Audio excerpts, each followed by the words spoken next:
There's a version of Enoch's story that most people have never heard. Talking about Enoch, the man who walked with God and then vanished. But what if that's only part of the story? In the book of Jasher, we get a deeper look into his life, his wisdom, his leadership, and how he influenced an entire generation before the flood. This wasn't just a peaceful time in history, it was a world filled with corruption, knowledge, and supernatural encounters. And so today we're diving into more of the story of Enoch that Genesis hints at but doesn't give us the details too.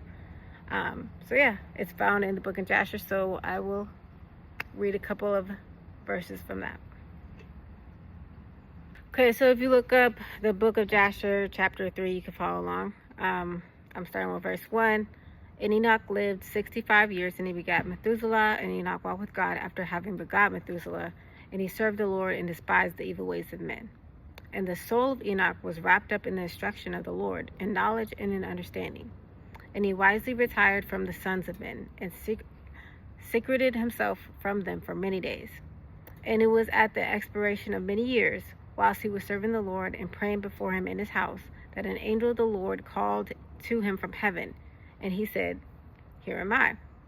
And he said, Rise, go forth from thy house and from thy place where thou dost hide thyself, and appear to the sons of men in order that thou mayest teach them the ways in which they should go, and the work which with they must accomplish to enter in the ways of God.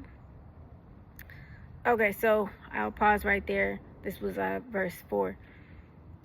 As you notice, there's a recurring theme in the Bible with men of God, people being called, by an angel or the Lord himself. The Lord himself would call a person's name. In this case, they called Enoch. An angel called Enoch. And they would answer with, Here I am. Or Here am I.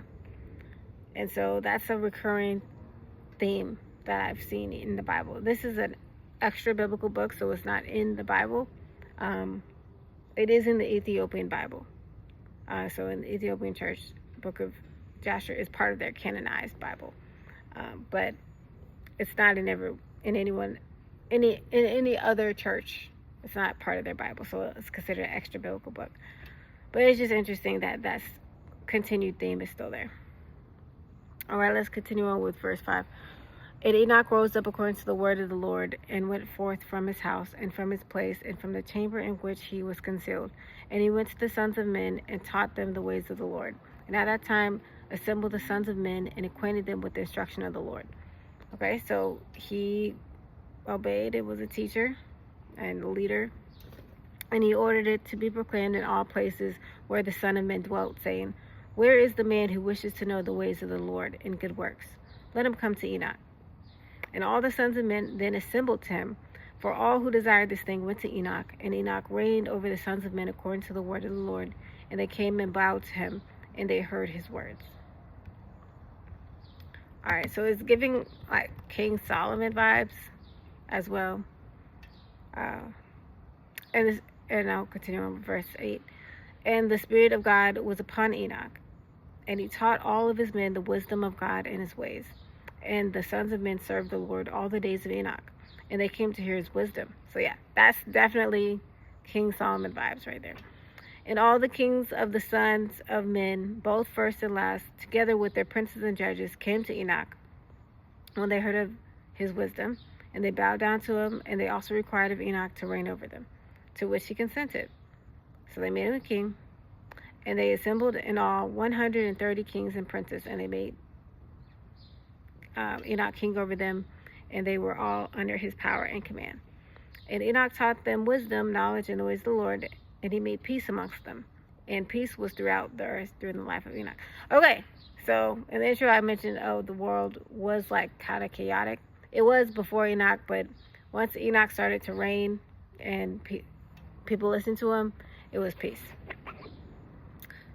And these are the generations of Enoch. We have Methuselah, Elisha, and Elimelech, 3 sons. And their sisters were Melchah and Naamah. And Methuselah lived 87 years, and he begat Lamech. I think Nahama might have been Noah's wife, but don't quote me on that.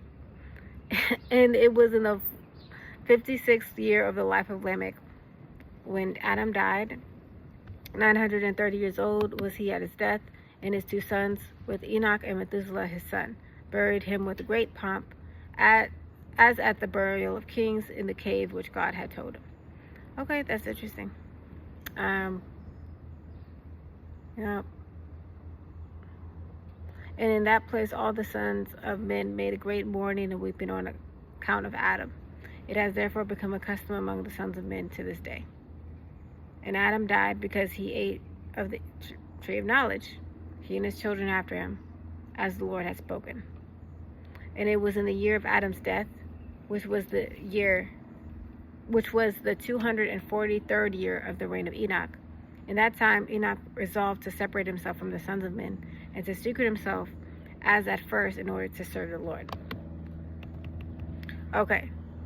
Wow. Yeah, because Adam lived super long, lived 900 and something years, and well into the reign of Enoch.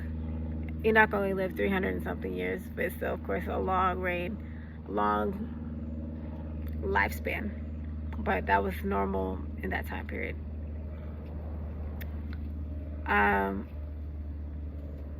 And during the 3 days that he was in this chamber, he prayed to,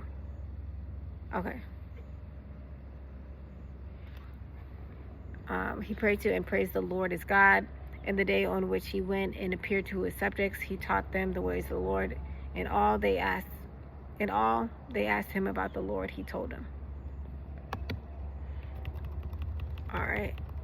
And verse 20, and he did in this manner for many years, and he afterward concealed himself for 6 days, and appeared to his people one day in 7, and after that once in a month, and then once in a year. So all the kings, princes, and sons of men sought for him, and desired again to see the face of Enoch, and to hear his word, but they could not. And all the sons of men were greatly afraid of Enoch, and they feared to approach him on account of the godlike awe that was seated upon his countenance. Whoa!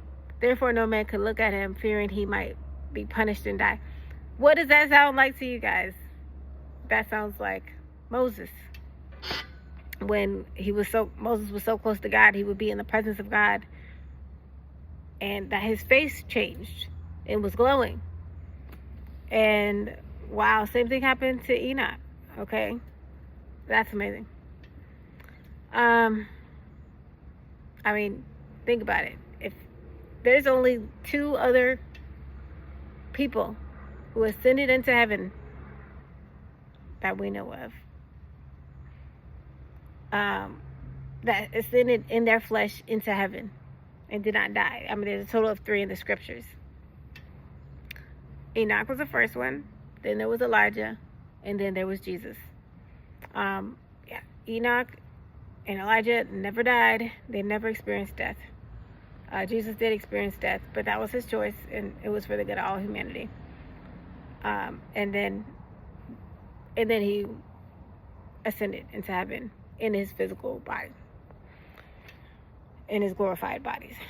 So interesting stuff. So I'm like, those people had to be very close to God, really close to the Father, for that to happen, right?